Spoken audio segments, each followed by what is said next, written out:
Last year, the U.S. exported more than 950 million tons of plastic waste meant for recycling, and a significant portion of that ended up in Southeast Asia. The region's been inundated after China blocked all but the cleanest plastic waste imports in 2018. 3 weeks ago, I threw a plastic bottle into a recycling bin. But before I did, I placed a tiny GPS tracker inside it. Because I wanted to answer a question most people never think about. Where does our recycled plastic actually go? What I discovered shocked me. That bottle didn't get recycled. Instead, it traveled over 9,000 miles, crossed an ocean, and led me to a hidden plastic dump in Southeast Asia.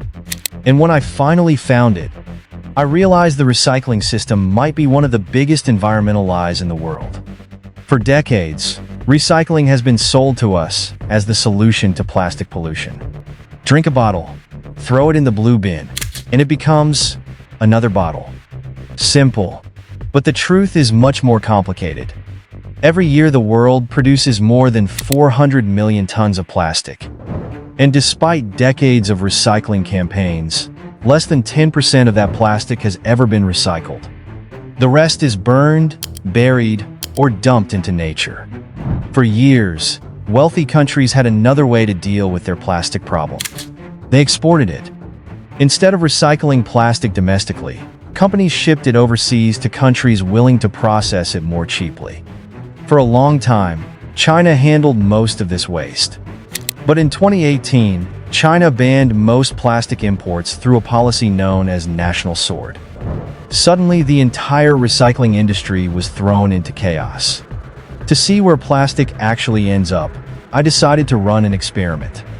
I bought a small GPS tracking device and placed it inside a plastic bottle. Then I dropped it into a recycling bin and began tracking it. Within hours, the signal started moving. A recycling truck picked up the bottle and drove it to a materials recovery facility. Inside the facility, giant conveyor belts carried mountains of waste through sorting machines. At first, everything looked exactly how recycling is supposed to work. But then something unexpected happened. The bottle moved again. Instead of going to a recycling plant, the bottle traveled to a shipping port. At the port, containers filled with plastic waste were being loaded onto cargo ships. Each container was packed with bags, bottles, and packaging labeled as recyclable materials. But much of this plastic isn't recyclable at all. Some of it is contaminated with food waste. Some is mixed with other materials.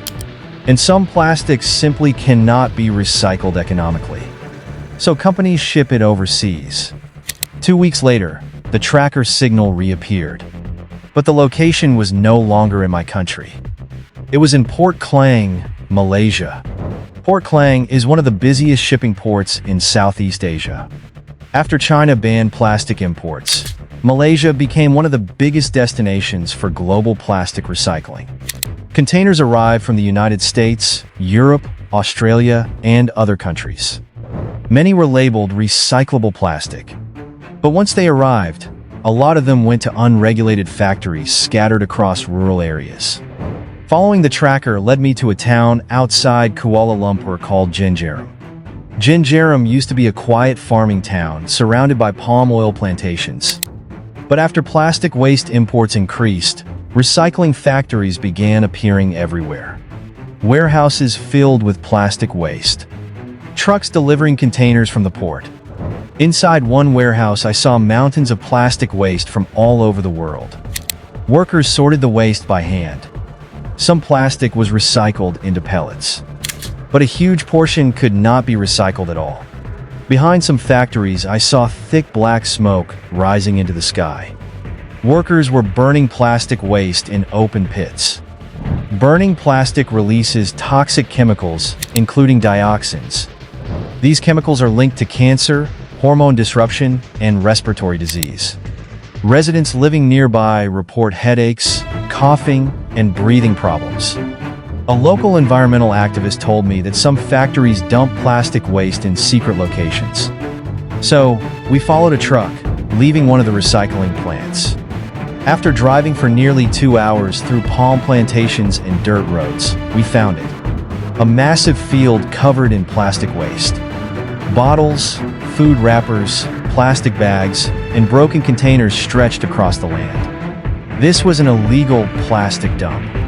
Many packages still had labels from foreign countries. When heavy rains arrive, plastic waste washes into nearby rivers. Eventually, it reaches the ocean. Millions of tons of plastic enter the ocean every year. Some of it breaks down into microplastics. These particles have been found in fish, drinking water, and even the human body. Farmers worry their soil is contaminated. Fishermen say fish populations are declining. Families worry about the health effects of polluted air and water. Many of these communities never even used the products that created the waste. Before leaving Malaysia, I checked the GPS tracker again. The signal pointed to the illegal landfill. After searching through piles of plastic waste, I finally found it. The crushed bottle with the GPS tracker inside. The bottle I threw away had traveled over 9,000 miles across the world, only to end up in a hidden dump. Recycling alone cannot solve the plastic crisis. The world produces more plastic than recycling systems can handle. Until plastic production decreases, waste will keep traveling across oceans, from recycling bins to cargo ships to hidden landfills. And by the time it arrives, it's already too late.